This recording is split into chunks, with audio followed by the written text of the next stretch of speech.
ಈ ಭಿಕ್ಷುಕರಿಗೆ ಮಾಡೋಕ್ಕೆ ಕೆಲಸನೇ ಇಲ್ಲ ಅನ್ಸುತ್ತೆ. ಯಾವಾಗ ಬೇಕು ಅವಾಗ ಬೆಲ್ ಹೊಡಿತಾರೆ. ನಾವು ತೆಗಿಯೋದೇ ಇಲ್ಲ ಡೋರ್ನ. ಅದಕ್ಕೆ ಮನೇಲೇ ಇದ್ದೀರಾ?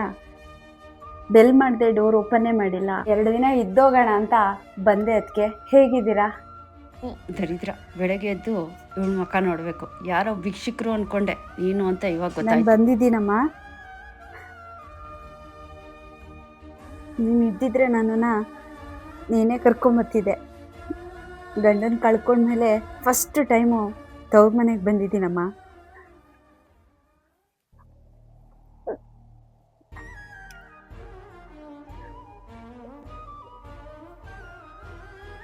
ಅಮ್ಮ, ನಾನು ಚೆನ್ನಾಗಿದ್ದೀನಮ್ಮ. ನೀನು ಬದುಕಿದಾಗ ನನ್ನನ್ನು ಆವಾಗವಾಗ ತವ್ರ ಮನೆಗೆ ಬಾ ಮಗಳೇ ಬಾ ಮಗಳೇ ಅಂತಿದ್ದೆ.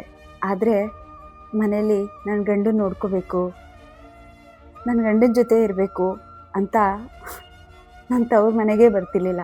ಆದರೆ ಇವತ್ತು ನೋಡು, ಗಂಡ ತೀರೋದ್ಮೇಲೆ 1-2 ದಿನ ಇದ್ದೋಗೋಣ ಅಂತ ಬಂದಿದ್ದೀನಿ. ಆದರೆ ನೀನೇ ಇಲ್ವಲ್ಲಮ್ಮ. ಅದಕ್ಕೆ ಸ್ವಲ್ಪ ಕುಡಿಯೋಕ್ಕೆ ನೀರು ಕೊಡ್ತೀರಾ? ದರಿದ್ರದವಳು ಗಂಡನ್ ತಿನ್ಕೊಂಡು ಇಲ್ಲಿ ಯಾರನ್ನು ತಿನ್ಕೋಬೇಕು ಅಂತ ಬಂದಿದ್ದವಳು ಗೊತ್ತಿಲ್ಲ. ಇಲ್ಲ, ಅದಕ್ಕೆ ನಮ್ಮ ಯಜಮಾನ್ರು ತೀರೋದ್ಮೇಲೆ ತವ್ರ ಮನೆಗೆ ಅಂತ ಬಂದಿರಲಿಲ್ಲ. ಹಂಗಾಗಿ 1-2 ದಿನ ಇದ್ದೋಗೋಣ ಅಂತ ಬಂದೆ. ಅದಕ್ಕೆ ತುಂಬ ಬೇಜಾರಾಗ್ತಾಯಿತ್ತು. ಅದಕ್ಕೆ ನೀವು ಕರಿತೀರೇನೋ ಅಂದ್ಕೊಂಡೆ, ಆದರೆ ನೀವು ಕರೀಲೇ ಇಲ್ವಲ್ಲ, ಹಾಗಾಗಿ ನಾನೇ ಬಂದೆ. ಅಲ್ಲಿ ಗಂಡನ್ ತಿನ್ಕೊಂಡೆ, ಇಲ್ಲಿ ಯಾರು ತಿನ್ಕೊಳಕ್ಕೆ ಬಂದಿದ್ದಾಳೋ ಏನೋ. ದರಿದ್ರದವಳು ಗಂಡ ತೀರೋದಂತ ಸುಮ್ಮನೆ ಇರಬೇಡ. ಇನ್ನೊಂದು ಮದುವೆ ಮಾಡಿಕೊಂಡು ನಿನ್ನ ಜೀವನ ನೋಡ್ಕೊ. ನಮ್ಮ ಎದೆ ಮೇಲೆ ಬಂದು ಕೂತ್ಕೋಬೇಡ. ಇನ್ನೊಂದು ಮದುವೆನ? ತಾಳಿ ಕಟ್ಟಿ ಸಂಸಾರ ಮಾಡಿದವನೇ ಒಂದಿನ ಚೆನ್ನಾಗಿ ನೋಡ್ಕೊಂಡಿಲ್ಲ,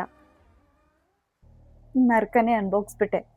ಅದರಲ್ಲಿ ಇನ್ನೊಂದು ಮದುವೆನ? ಎಲ್ಲಿ ಅಪ್ಪನ ಮನೆಗೆ ಬಂದು ಸೇರ್ಕೊಂಡ್ಬಿಡ್ತಾಳೆ ಅಂತನಾ?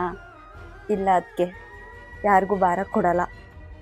ಅತ್ತೆ ಮನೇಲೂ ಅಷ್ಟೇ, ಎಲ್ಲಿ ಅವ್ರಿಗೆ ಭಾರವಾಗ್ತೀನಿ ಅಂತ ಅವರು ಕೂಡ ನನ್ನನ್ನು ಇಲ್ಲಿಗೆ ಓಡಿಸಿದ್ರು. ಇಲ್ಲಿ ಬಂದರೆ ನೀವು ಕೂಡ ಹಿಂಗೆ ಮಾತಾಡ್ತಿದ್ದೀರಾ. ಪರವಾಗಿಲ್ಲ, ಪ್ರಪಂಚದಲ್ಲಿ ನನ್ನಂಥವ್ರು ತುಂಬ ಜನ ಇದ್ದಾರೆ, ಅದ್ರಲ್ಲಿ ನಾನು ಒಬ್ಳು ಅಂದ್ಕೊಂಡು ಜೀವನ ಮಾಡ್ತೀನಿ. ತೊಂದರೆ ಕೊಡೋಕ್ಕೆ ಇಷ್ಟಪಡಲ್ಲ. ಅದಕ್ಕೆ ಎಲ್ಲದಕ್ಕೂ ಅದೃಷ್ಟ ಬೇಕು, ಆದರೆ ನನಗೆ ಅದೃಷ್ಟ ಇಲ್ಲ. ಅದಕ್ಕೆ ಇನ್ನೊಂದು ಮದುವೆ ಮಾಡಿಕೊಂಡು ಅವನು ನನ್ನನ್ನು ಕರೆಕ್ಟಾಗಿ ನೋಡ್ಕೊಂಡಿಲ್ಲ ಅಂತ ಇನ್ನು ಬೇರೆ ನೋವು ತೊಗೊಳಕ್ಕೆ ನಾನು ರೆಡಿ ಇಲ್ಲ.